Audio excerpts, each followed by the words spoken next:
Kejaksaan Agung menetapkan mantan Menteri Pendidikan, Kebudayaan, Riset dan Teknologi Nadiem Makarim sebagai tersangka kasus dugaan korupsi pengadaan laptop berbasis Chromebook. Ya, setelah resmi ditetapkan menjadi tersangka pada Sabtu 4 September 2025, Nadiem Makarim langsung ditahan di Rutan Salemba. Kejaksaan Agung menyebut kerugian negara akibat kasus dugaan korupsi tersebut ditaksir hampir 2 triliun rupiah.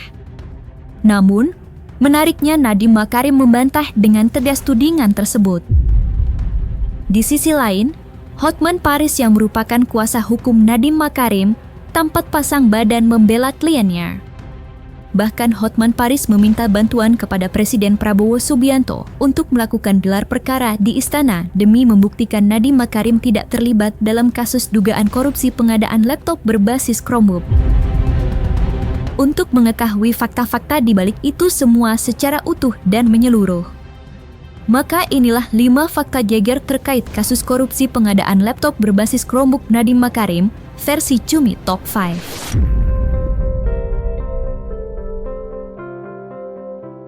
Nadiem Makarim, Menteri Pendidikan, Kebudayaan, Riset dan Teknologi resmi ditetapkan menjadi tersangka kasus dugaan korupsi pengadaan laptop berbasis Chromebook oleh Kejaksaan Agung, sekaligus resmi ditahan di Rutan Salemba pada Sabtu 4 September 2025. Ya, setelah didampingi pemeriksaan oleh Hotman Paris kuasa hukumnya, Nadiem Makarim ternyata langsung ditetapkan menjadi tersangka dan ditahan.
Menariknya, Nadiem Makarim membantah dengan tegas tudingan terlibat kasus dugaan korupsi tersebut.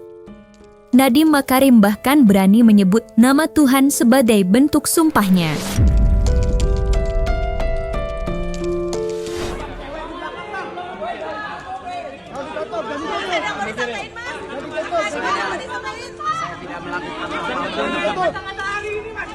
Tuhan akan melindungi saya.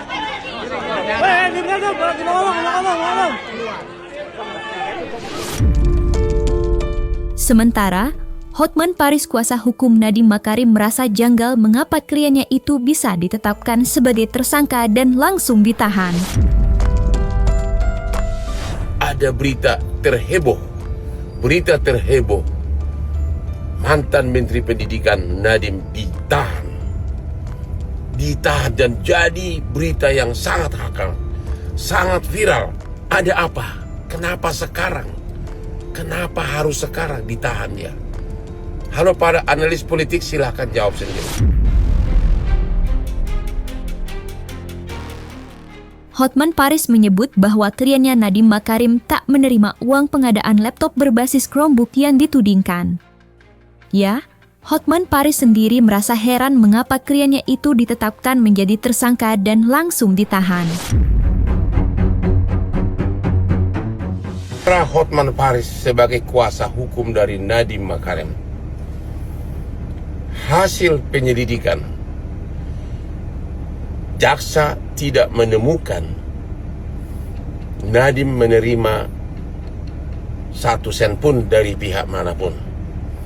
Jadi tidak ada bukti bahwa Nadiem pernah menerima uang dari siapapun, baik dari vendor maupun dari pihak manapun dalam pengadaan laptop tersebut. Kasus kedua terjadi lagi, orang tidak ada menerima apapun, tidak diperkaya, dan tidak memperkaya orang lain, sudah masuk penjara mulai malam ini. Nadiem Makarim. Selain menyebut Nadiem Makarim tidak menerima uang sepeser pun, Hotman Paris juga menyatakan bahwa Kejaksaan Agung sebenarnya belum bisa menemukan aliran dana korupsi yang ditudingkan kepada Nadiem Makarim. Ya, menurut Hotman Paris baik dalam penyelidikan dan penyidikan belum ada ucapan dari Kejaksaan Agung yang menyatakan Nadiem Makarim menerima aliran dana. Tim Kejaksaan juga tidak menemukan adanya markup atas harga dari laptop dan sistemnya, karena semuanya melalui prosedur yang benar. Tidak ada markup sama sekali. Pertanyaannya, korupsinya di mana? Tidak ada dalam penyelidikan, dan penyidikan belum ada ucapan dari jaksa siapa yang diperkaya, karena memang harga laptop harga pasaran. Demi membuktikan kliennya tak terlibat dalam kasus dugaan korupsi pengadaan laptop berbasis Chromebook, Hotman Paris meminta bantuan kepada Presiden Prabowo Subianto untuk melakukan gelar perkara di istana. Ya, Hotman Paris dengan lantang menyatakan dirinya dapat membuktikan kebenaran hanya dalam waktu 10 menit. Bapak Prabowo Presiden Republik Indonesia, kalau memang Bapak benar-benar mau menegakkan keadilan, tolong panggil Kejaksaan dan panggil saya sebagai kuasa hukum dari Nadiem Makarim, gelar perkaranya di istana, dan saya akan buktikan, satu, Nadiem Makarim tidak menerima uang 1 sen pun. Dua, tidak ada markup dalam pengadaan laptop. Tiga, tidak ada yang diperkaya. Sekali lagi, saya hanya membutuhkan 10 menit untuk membuktikan itu di depan Bapak Prabowo, Presiden Republik Indonesia, yang pernah jadi klien saya 25 tahun. Seluruh rakyat Indonesia ingin agar benar-benar hukum ditegakkan, dan inilah saatnya saya akan membuktikan bahwa Nadiem Makarim tidak melakukan tindak pidana korupsi. Tapi kenapa dia ditahan? Kenapa dia ditahan? Tolong perkaranya pertama kali digelar di istana. Salam dari Hotman Paris yang pernah memberikan bantuan hukum kepada Bapak 25 tahun tanpa noda 1 titik pun. Terima kasih Bapak Presiden.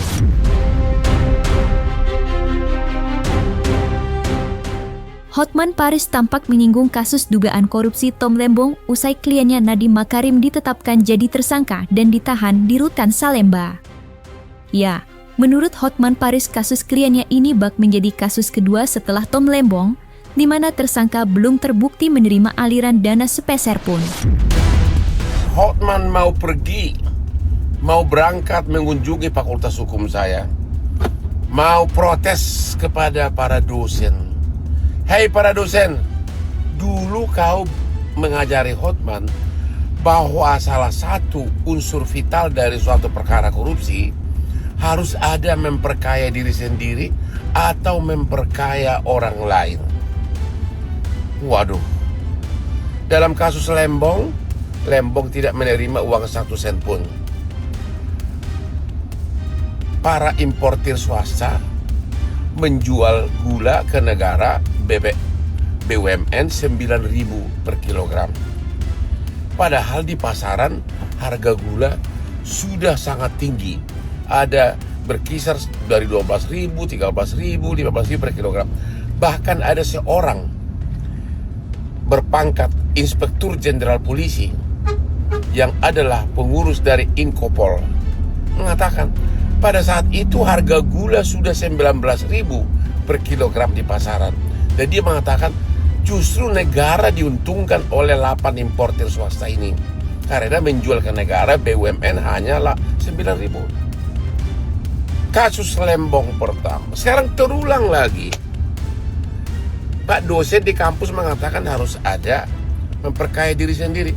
Nadiem Makarim tidak terima uang 1 sen pun. Terus yang diperkaya siapa?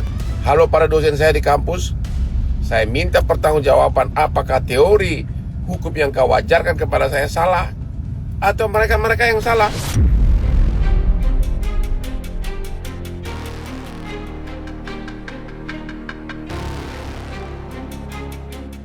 Nah, selesai sudah, Cumi Lovers. Jangan lupa untuk like, subscribe, dan juga share channel YouTube Cumi Cumi.